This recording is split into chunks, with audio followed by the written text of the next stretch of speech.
Only imagine, and imagining it even is like living it. It was not easy.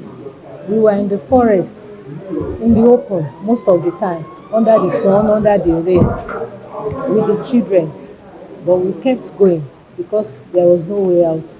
We knew it was God that could only help us. So that really helped us. And the fact that we believe that people are praying for us, that also helped us as well. And I cannot say it's not God because sometimes things we go through, you think that when you break down, that will be the end. Personally, I was not beaten, but some of the children were beaten. You know, children, some of them are quiet, some of them are loud. And what they hate most is noise, that it attracts attention.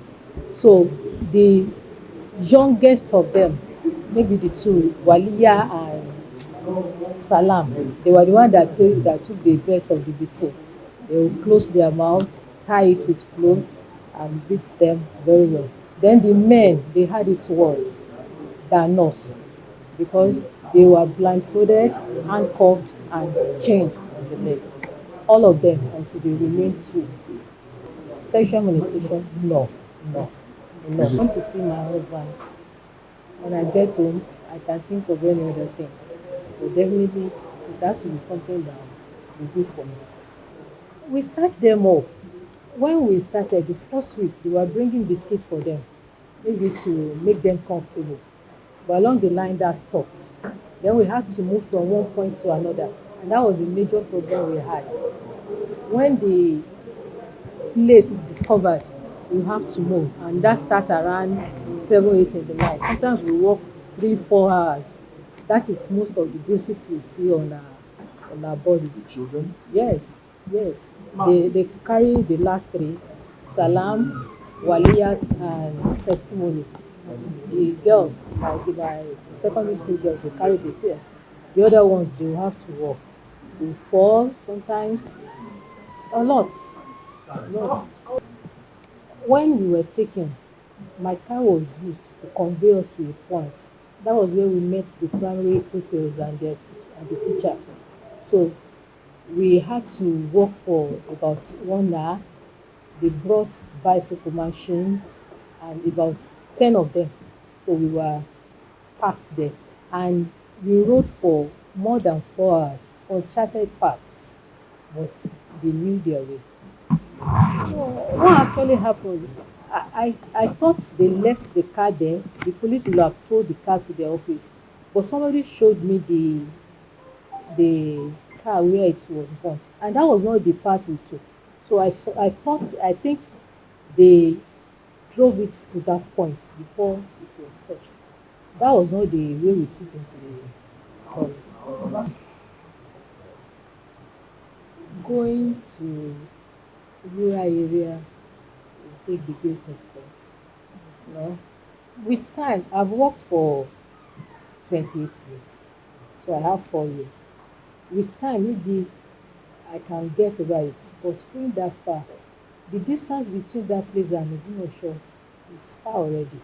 So I sacrifice a lot when it comes to transportation. Now, coupled with this, I don't know what will happen.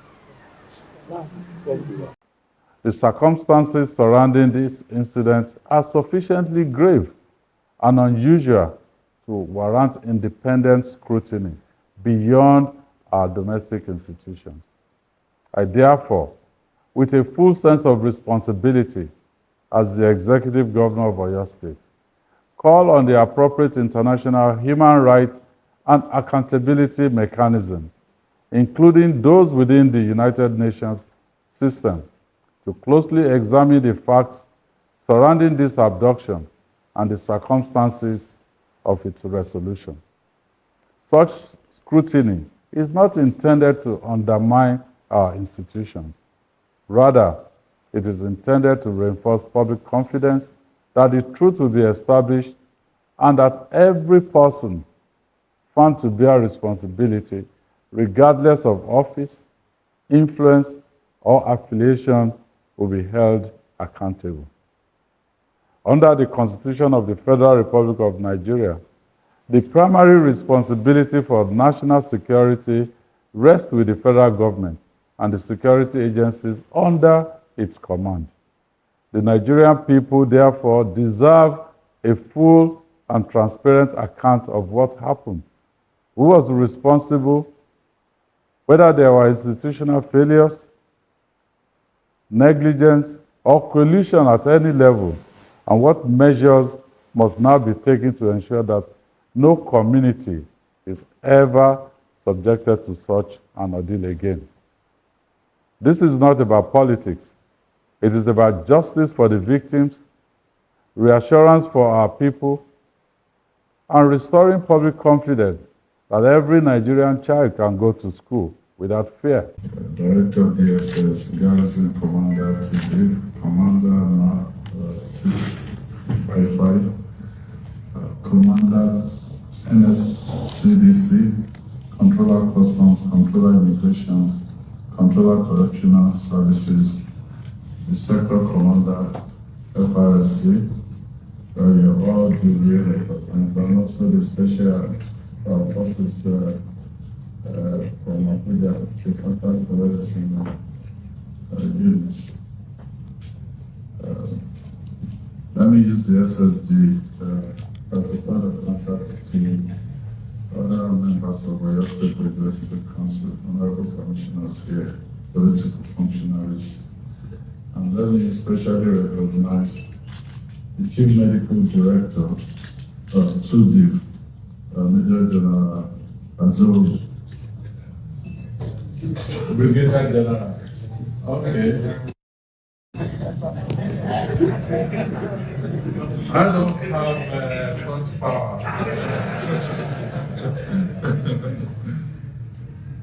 Former CMD UCH, Ibadan, Professor Temitope Aloge, and your team, the permanent secretaries, heads of non-ministerial departments of the agencies, other very senior officers and men of the Nigerian Armed Forces that are present here. The rescued teachers, especially let me use the principal as the point of contact for the teachers, the pupils. Well, we thank God for your safe return. Gentlemen of the press, distinguished ladies and gentlemen, I will just say on behalf of the government and the people of Oyo State, say thank you to the President of the Federal Republic of Nigeria for his support in seeing this through. Also, all the leadership of these security agencies in Nigeria, because quite frankly,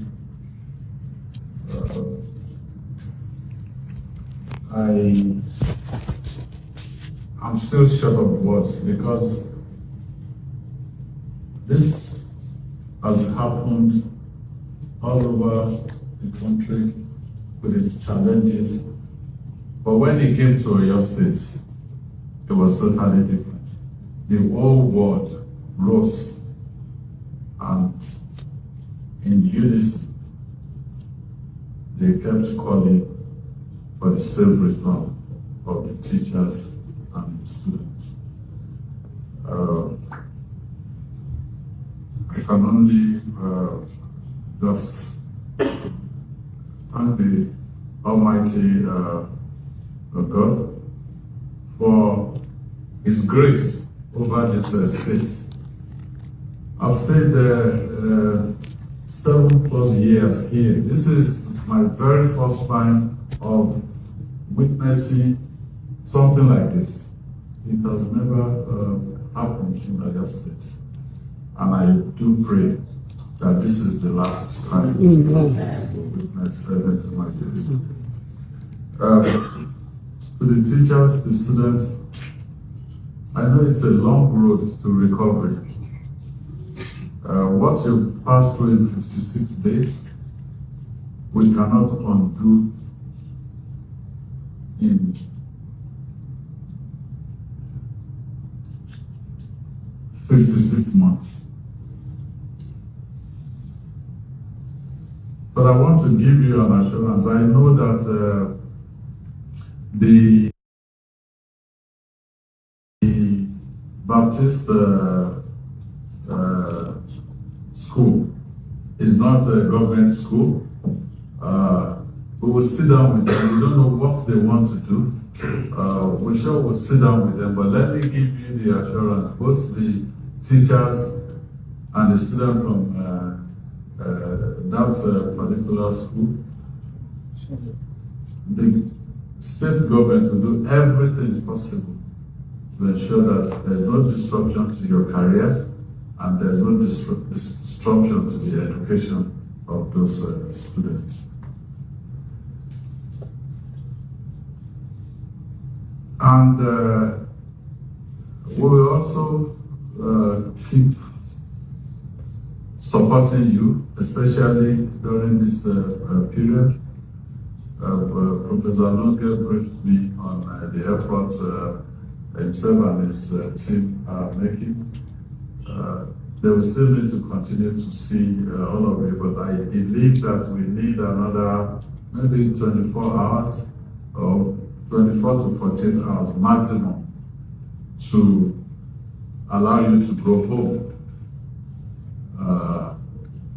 The parents should be allowed to have access to them. But once we are sure that health-wise, because we don't want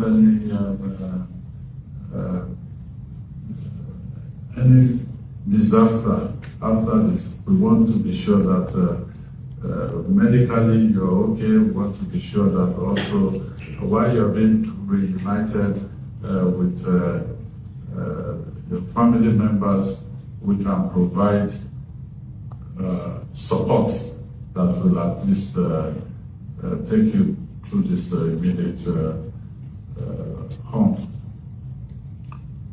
So, on behalf of us, the GOC, we now officially take responsibility for the teachers and the students and the state government for providing necessary support moving forward. Thank you very much. Excellency, sir.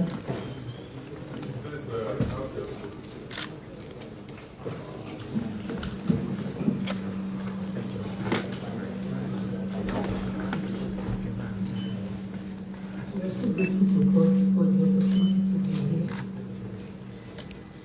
On May 15th, the Friday that started well, ended in chaos for us. And for 56 days, we were in the bush. It was a harrowing experience, but we thank God for seeing us through. We had to go through a lot.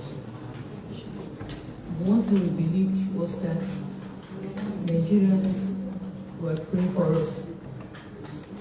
So many times they used fear to subdue us.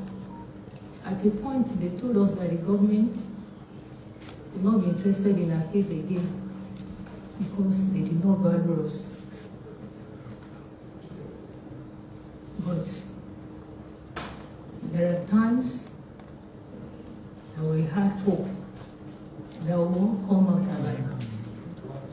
Mr. Michael was killed on the second day we got there, but Deacon was killed on the first Sunday of June. The first Sunday of June. They killed them purposely because they felt that would force the hand of the government to give them whatever they want. They tried a lot, but we're so grateful that we have the government that thought much of us. It was once we got out that we discovered that the whole world was interested in our case. We thought we were a write-off. So all we want to say is thank you very much to everybody, especially the officers, the governor, the president, everyone that has been involved in this case. We have scars already. We believe with time we will heal. And we pray that those that have lost their lives, the Lord will console the family. So on behalf of everyone, we are saying thank you from the depth of our hearts. We appreciate you so much. We appreciate all you have done, the efforts you have put in, so that we all came out alive. Thank you so much. May the Lord continue to bless you all. Thank you very much. So I want to just put on record that on 15th of May, 2026, it was indeed a sad day for us and of course the whole people of Oyo State. It was sometime around 10:00 hours. We were conducting an event in the barracks, and I was called that something like that had happened. So we had to move in from all the troops that are close by to that area, and I and my team, we had to move from the barracks, and we drive with all the speed we could to get to those locations, and unfortunately we have gone deep into the forest. But we had to organize a search team immediately. We went in with some of the hunters, local vigilantes, and the multitude. But nothing positive happened that day.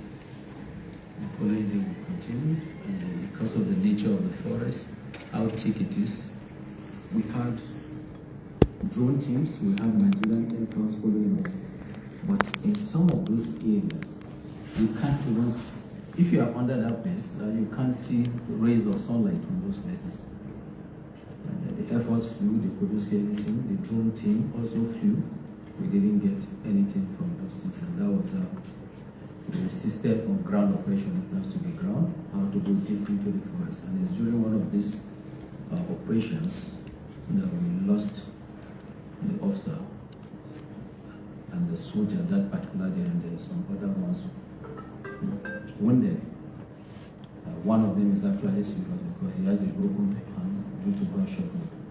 The operation continued, and we had to involve a lot of agencies, and had to take over the whole operation completely from the garrison commander, because we had to now bring in troops and forces from different places providing intelligence, and I had to coordinate all these teams together.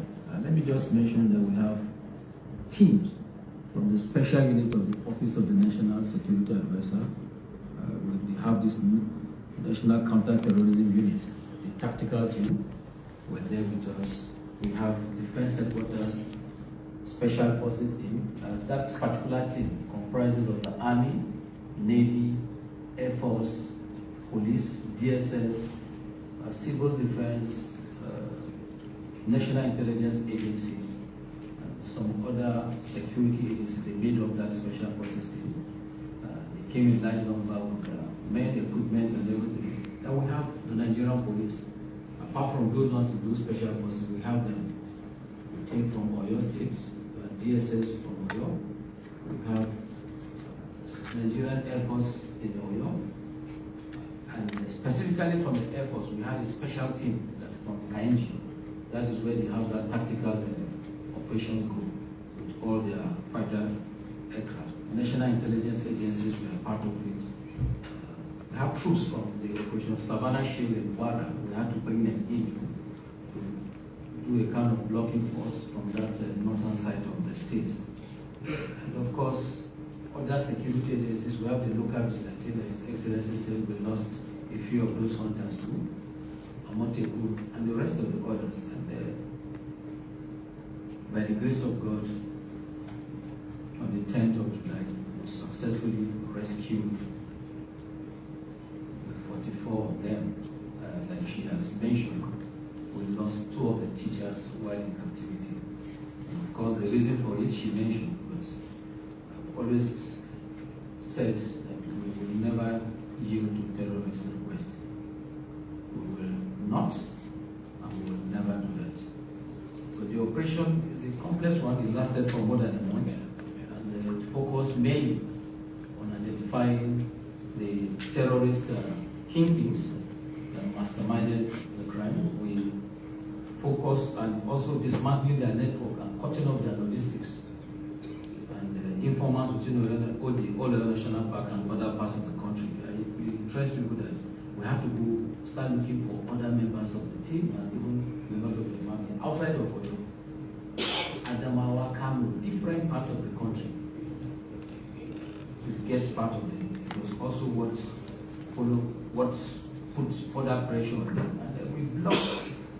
At the last phase of the operation that we had was blocking their major logistic hub. And I'm sure I mentioned a town called Ashamu. We blocked the place and finally put pressure on them. Because now they willing to release unconditional. But we are not giving up on them. I said no, it's not about releasing. We must see to the end of the terrorists operating in that particular region. And of course, indeed, the whole part of the country. To the glory of God, we have them here. And of course, like His Excellency said, we suffered casualties from the military.